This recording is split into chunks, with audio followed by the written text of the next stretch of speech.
Lissandra, the Ice Witch. In a time long forgotten, before the sands birthed and then swallowed Shurima, beings of old magic freely walked Runeterra. The borders between the mortal realm and what lay beyond it were hotly contested. Into this dangerous and volatile age, Lissandra and her sisters, Serylda and Avarosa, were born.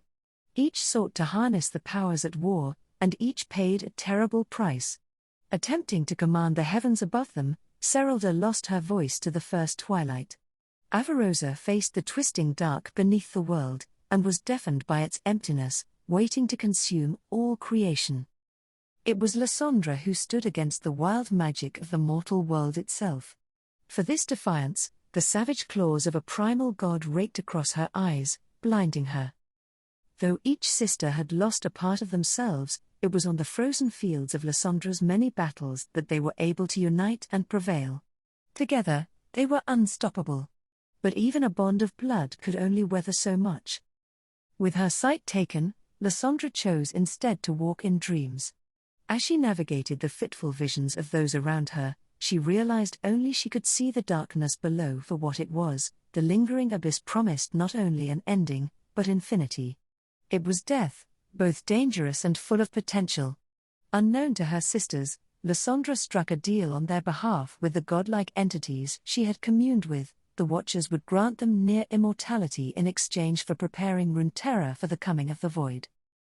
The three sisters and their most powerful followers were named Iceborn. Those with this ability to withstand the worst of the numbing frost would be spared until the very end. However, Lissandra's sisters grew displeased. Avarosa argued that the only thing worse than death was servitude. Even Serylda bristled against what would become of the world they had fought so hard for.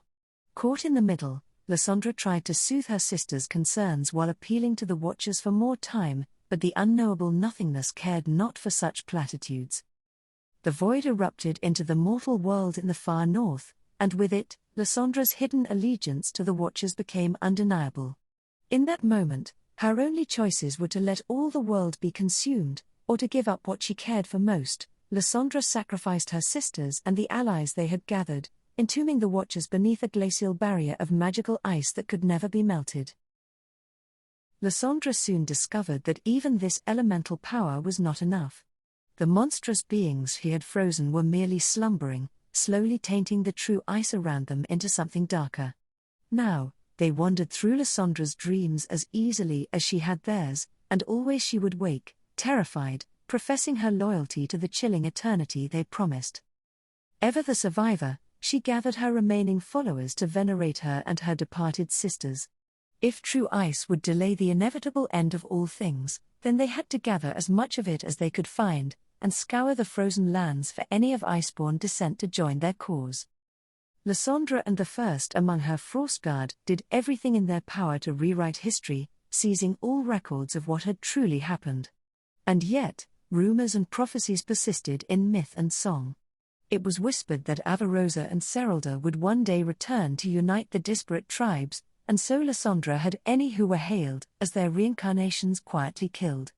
Even she retreated into the shadows, periodically renewing herself with the powers she had been gifted. Like the threat that lies trapped beneath the ice, Lissandra has never been able to completely control her sisters' legends. Whether from guilt or arrogance, her failure to eradicate their legacy has manifested once more in two powerful Iceborn, one an idealist, the other a conqueror, and now, between them, they lead many tribes within the Freljord. Lissandra watches them carefully, seeking any opportunity to pit them against one another, all the while redoubling her own efforts to lock away the terrible secrets she has buried deep under her citadel. And she must hurry, for the ice is beginning to melt.